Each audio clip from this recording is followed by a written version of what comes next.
hung himself in this bar. How long Sure. ago? How long ago? About, 5 minutes.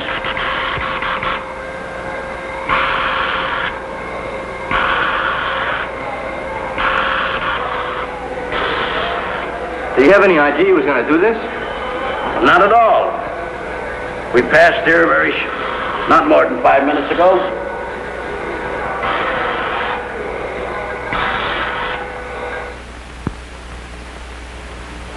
Suicides that occur in jails are, of course, the direct responsibility of the police. Who is most likely to commit suicide in jail? First, persons who have just made an attempt, as this woman did. She tried to jump over a bridge rail when she saw 2 detectives from the Moral Squad approaching her.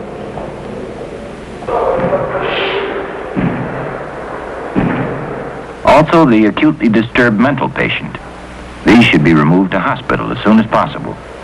I wonder what's the matter with that man. The depressed prisoner is perhaps the most frequent suicide risk found in jails.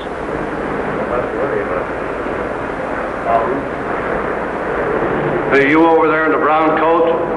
Hey, mister? Hey! Man in the brown coat. Not everyone who has jailhouse blues is a suicide risk, of course. But watch those prisoners who don't seem to hear you when you speak to them, who are unnaturally quiet, who don't eat and can't sleep. Also people who have been arrested for particularly embarrassing crimes. He was arrested for molesting a child. What's your name? James Hedgepeth. Address? 1017 Goldman Avenue. Are you married? Yes. Children? Yes, two boys. You employed? Yes. What's your occupation? School teacher. School teacher?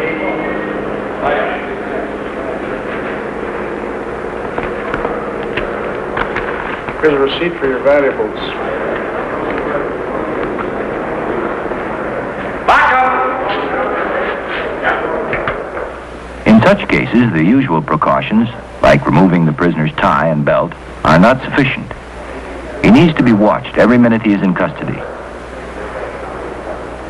In many crowded, understaffed jails, this is managed by putting the potential suicide with the cellmate most likely to call the guard in an emergency. I want you to keep an eye on him for me, will you, Gus? I'll do that.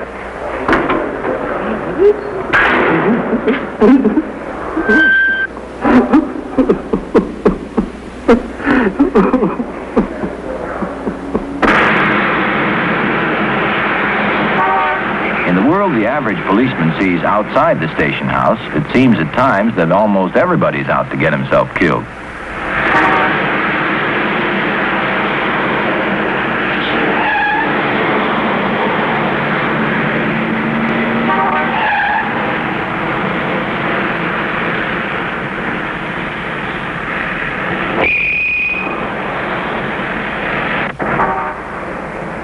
In fact, a great many people do walk around with suicide on their minds. Suicide takes far more lives than homicide. Among men between 19 and 40, it is now the 4th cause of death. There are about 20,000 suicides that are recorded in the United States each year, and the actual number is far higher. For every death by suicide, there are at least 8 attempts. People who try and fail to kill themselves. Here is where the police can do a major job of saving lives. Often pills or poisons cause permanent brain damage or death when stomach pumping is delayed even a few minutes. Minutes that would have been lost if these officers had waited for an ambulance or until a female police aide could be found to accompany them. This neighbor is serving the same purpose, and if treated with respect, may well be helpful on some future occasion. Here, Lola. Officers, can you...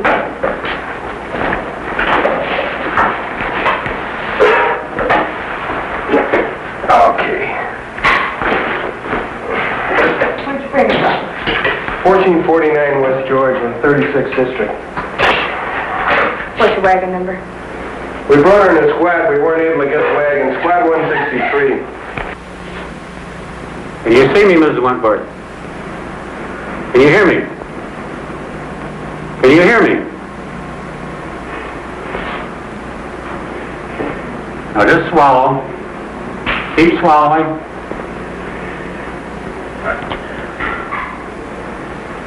Keep swallowing. Breathe deep. I want to thank you very much for calling us as quickly as you did, ma'am. It's very important we get these people to the hospital. Yes, well, I tried to call immediately. You know, I knew that she'd been sick for quite some time. We've been neighbors for years there, in the same building. And I know she isn't very well, and I will try to get you people. Would you like Officer Moriarty to give you a ride home? Oh, that'd be fine. Sure. Would you like to come with me? We'll let you know. We'll let you know how things are.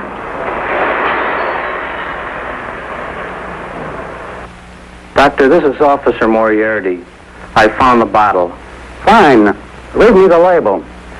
Fischetti Pharmacy. This kind of information is valuable, particularly when someone has taken poison. The phone is But looking for the bottle should not be allowed to delay hospitalization. What's the number? All right. You're not living with your mother then?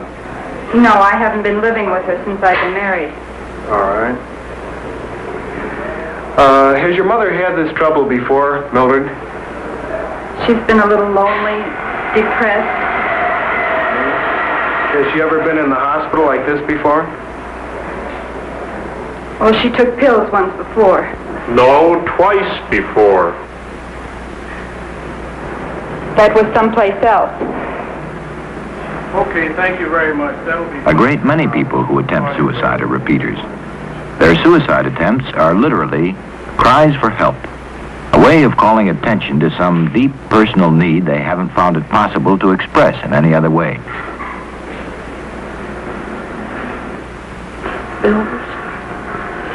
Mildred. He came, Mother. It's all right. Mildred. It's all right. George came this time. Please go away. Oh, you go away. Leave me alone. Please. George. Both of you go away. Leave me alone. Mother. Please. We're going to take you home with us. Leave me alone. Please. Leave me alone.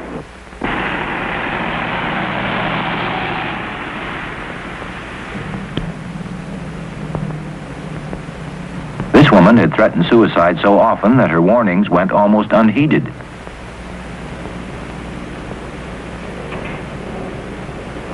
What was your conversation at that time? My wife called me at the office this morning. She threatened she was going to commit suicide, but she's threatened before. I didn't believe her. That's why I didn't call you. She said she had taken a dozen sleeping pills. There was only 4 there this morning. I know, because I check every morning before I go to work. There was only 4. I don't know where she could have gotten them. I don't know. Contrary to popular belief, people who threaten suicide do kill themselves.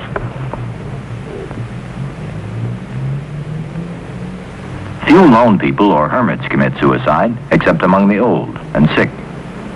Most suicides are cries for help directed toward some one person, a mother, a husband, a lover. Sometimes they are directed toward a family or small circle of acquaintances. Yet the hurt they cause spreads far beyond this immediate circle. No death from illness or accident leaves a neighborhood so troubled within itself.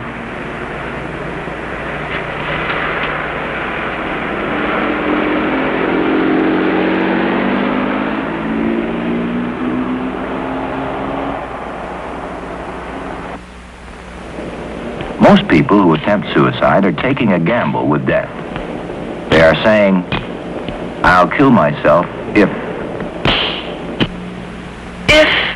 he doesn't call by 7. That phone call she's waiting for could be about something quite as trivial as a date for a dance.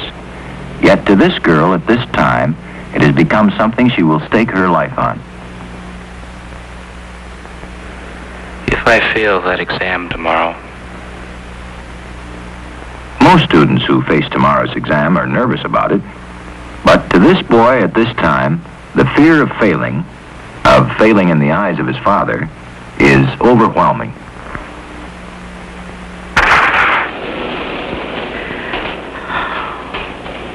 If they ever do find out, Personal humiliation, being jilted by a lover, for example, is often far harder for many people to take than being accused of a major crime.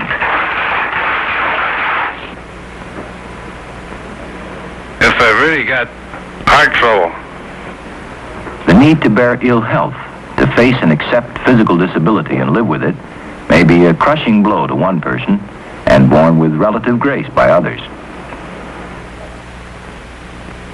For each of these people, some one thing has taken on a desperate, literally life or death importance. They are, of course, seeing things out of balance. They want to live and to die both at the same time. You may think, none of these people has a problem that could possibly make me kill myself. Yet it is what they think that will govern their actions. We all have an image of ourselves that is precious to us. Each of us longs desperately to be loved, to be accepted, to be respected. And when something threatens to destroy that image, it is sometimes more than we can bear.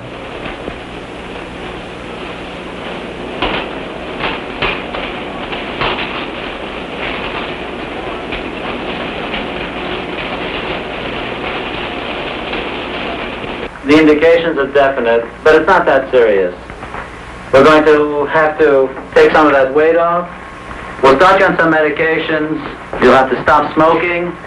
But Sergeant, the most important thing is to get off that wheel.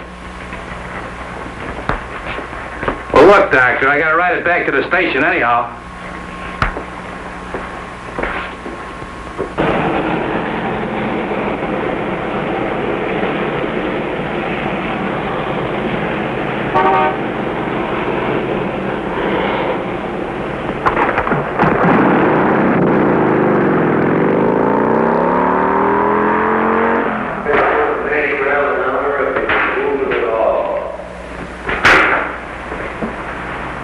How you doing? Real hard, Jack.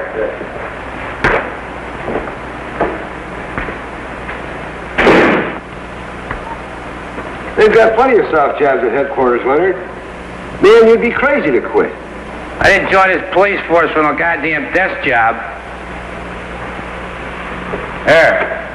You can have these. I won't be needing them.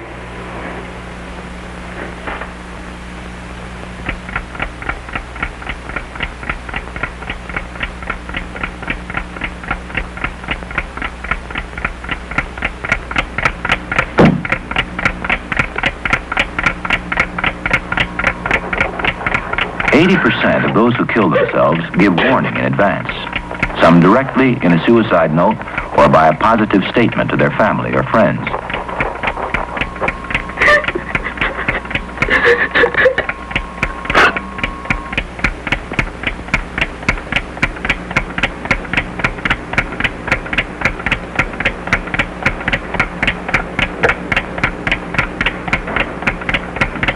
Others warn or threaten indirectly.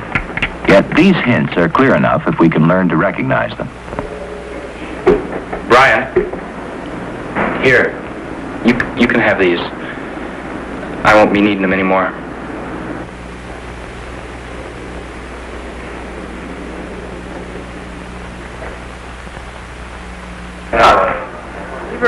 Gentlemen, a dime. Suicide threats made while drinking are doubly serious, since alcohol promotes reckless behavior. I haven't seen you drunk in about 12 years. Aren't you afraid to report for duty this expedition? They can go ahead and fire me. I don't care. To tell you the truth, I don't give a damn. Changes in daily habits are particularly telling clues. When some one problem takes such a firm hold on a person's mind, it is usually a sign of deeper troubles.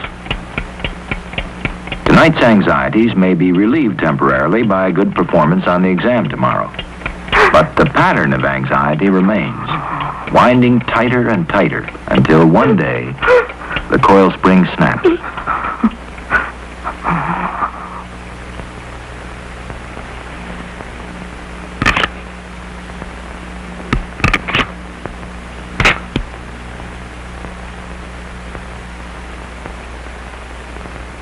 Practically all of us toy with the idea of suicide when our image of ourselves is threatened, though some may do it more than others.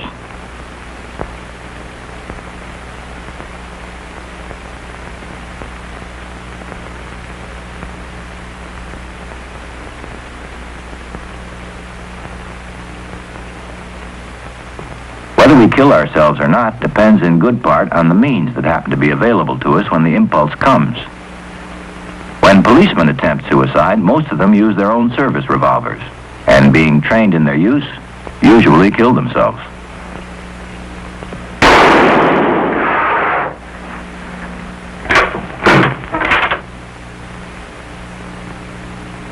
The fact that someone using a gun does not kill himself instantly may simply be his inexperience in using the weapon.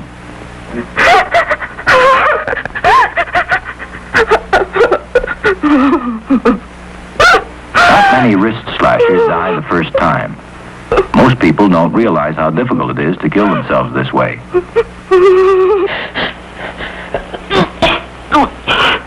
Few people who swallow pills know how much time they have before a stomach pump will do them no good.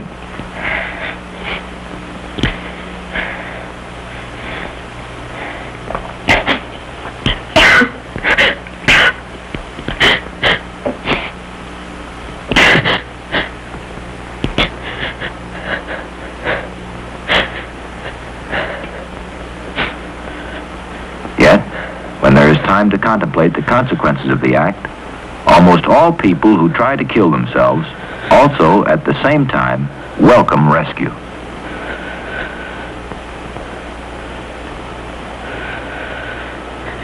Mother! Mother!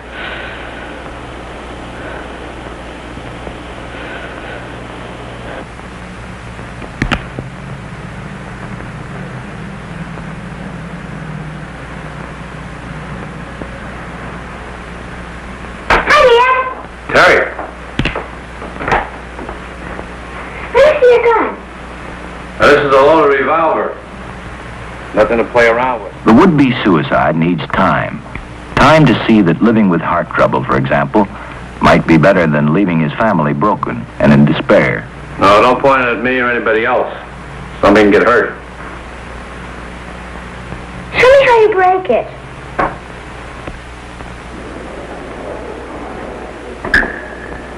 Suicide seldom destroys the victim only. Families are left forever scarred, forever questioning, where did they fail? Of course, no officer assigned to such cases can overlook their strictly legal aspect. He must try to determine whether the damage was, in fact, self-inflicted.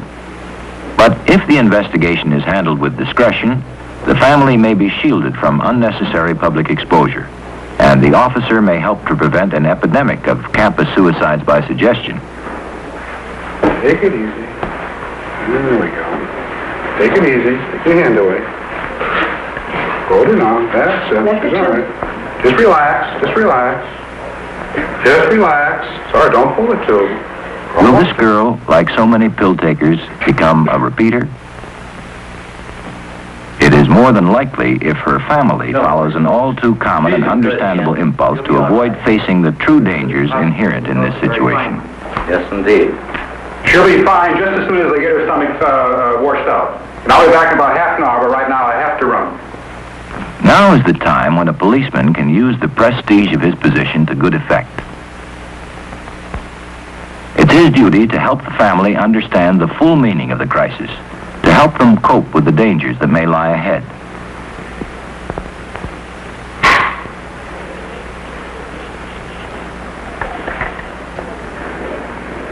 You folks realize that you're free to take your daughter home as soon as the doctor says she's ready to go. Please. She would be much better off, and so would you, if she remained here at the hospital for medical or psychiatric help. Now, let me tell you why. My experience over the years with these kind of cases has been that they keep trying, and they finally do it. They do kill themselves, unless they get help for what's actually troubling them. What about your family doctor? Do you think he could help her? We don't have a regular doctor since we moved here a couple of years ago. Is there a clergyman or a priest who might know her well enough to be able to help her? Yes, I think we know somebody, Sergeant. Sure, I know how you feel. Something like this happens to the children. I'm a father myself. But if you let things like this drift, you're risking your daughter's life. Don't take the chance. Get help. Is that what you would do, Sergeant? Of course it is.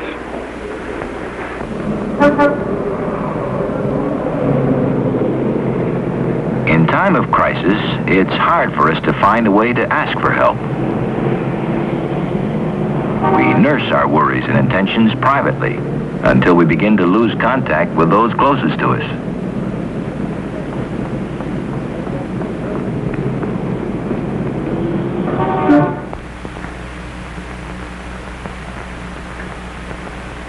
Leonard, it's not my fault. You know that, don't you? Sometimes you act like I wanted you to be sick. I'm just as worried and disappointed as you are. And if the doctor says you've got to be more careful, well, that's the way it's got to be as far as I'm concerned.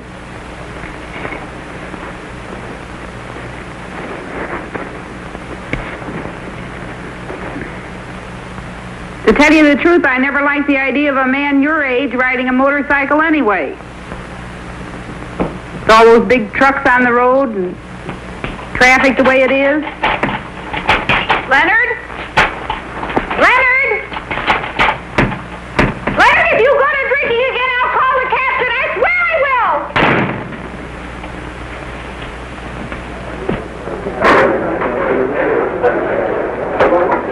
Chicago Police Department, Officer Kleiss. May I help you?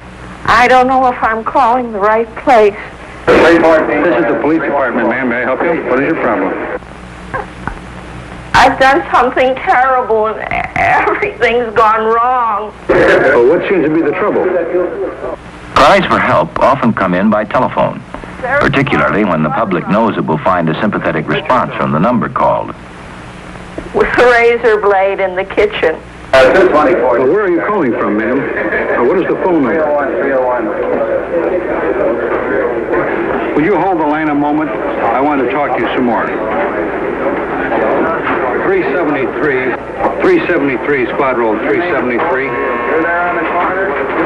373, a woman cut. 715. Now the policeman's own attitude toward the would-be suicide can be as important as his promptness in answering the call.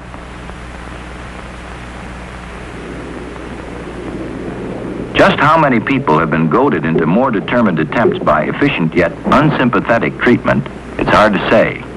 But the number is not small. This isn't too bad, lady. Want to succeed, you better cut deeper next time. It's easy to make light of other people's problems. Easy to become callous. Hey, Jim, listen to this. Yeah, what do you got? Dear Peter, there really isn't any need for you to try to explain. I guess it was really me who was in love, and I always will. Please don't show that letter to anybody. Not to anybody. Please. Listen, lady, this is evidence. Is somebody hurt here? Nah, she just cut her wrist a little bit. She hurt very bad? Nah, she's looking for sympathy. Wants a little attention. Don't we all?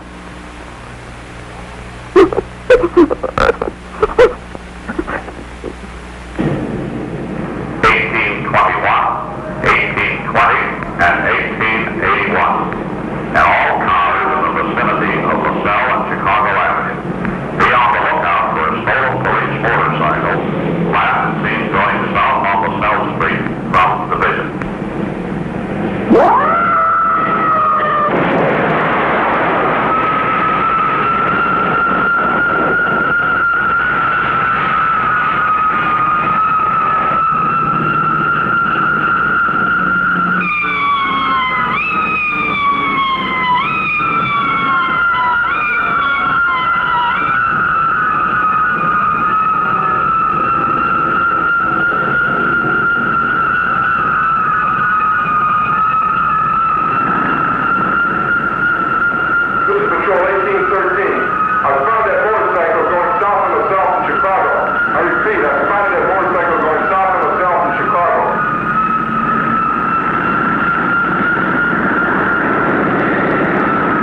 flamboyant gesture of the sergeant's should be welcomed. Like the man on the ledge, he's putting on a show to prove he still can, and to persuade his friends, if they will but understand, that he needs help from them in his desperate state.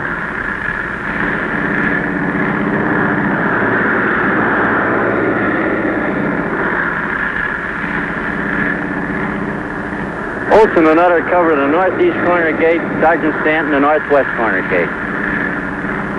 Those gates up there are locked, Sergeant.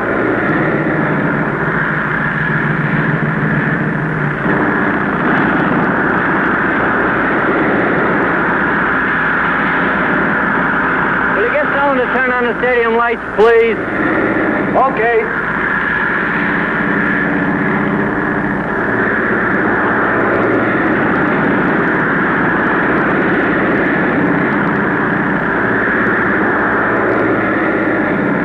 We're going to try and flag them down.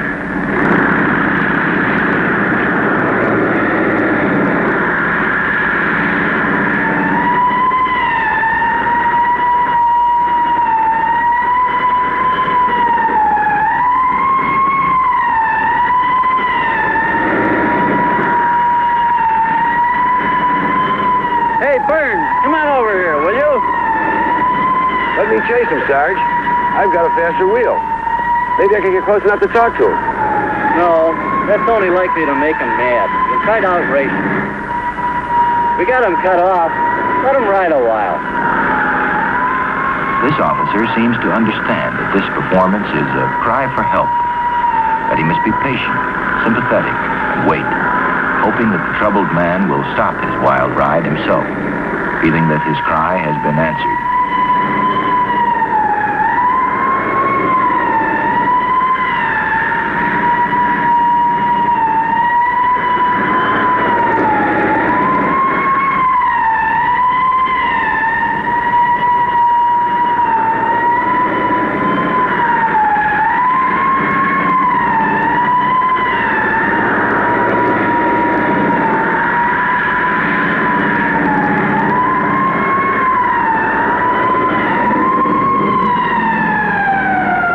Coming in now. I'll get him. Now listen, fellas. When we do have him, let's take it easy.